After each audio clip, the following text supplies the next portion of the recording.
Hello guys, welcome back our channel. ഇന്ന് നമ്മൾ ഉണ്ടാക്കാൻ പോകുന്നത് ചോറിനൊപ്പം കറി മാത്രമുള്ളപ്പോൾ, അതായത് അച്ചാർ പോലെ നമുക്ക് കൂട്ടാൻ പറ്റുന്ന ഒരു ഐറ്റമാണ്. അതിനാവശ്യമായ സാധനങ്ങൾ: ഉപ്പ്, വെളിച്ചെണ്ണ, മുളക്, പുളി.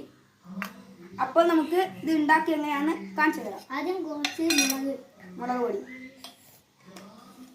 പിന്നെ കുറച്ച് ഉപ്പ്, പിന്നെ കുറച്ച് വെളിച്ചെണ്ണ.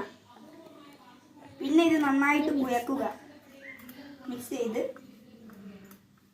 ഇനി നമുക്കിത് ട്രൈ ചെയ്ത് നോക്കാം. അടിപൊളിയാണ്, നിങ്ങൾ ഇത് മസ്റ്റായി ട്രൈ ചെയ്യുക. ഇത് അടിപൊളി സംഭവമാണ്, അടിപൊളി സാധനമാണ്, അടിപൊളി സംഭവം. നിങ്ങൾക്ക് ഈ വീഡിയോ ഇഷ്ടപ്പെട്ടാൽ ലൈക്ക് ചെയ്യുക, സബ്സ്ക്രൈബ് ചെയ്യുക, കമന്റ് ചെയ്യുക ആൻഡ് ഷെയർ ചെയ്യുക. Bye bye.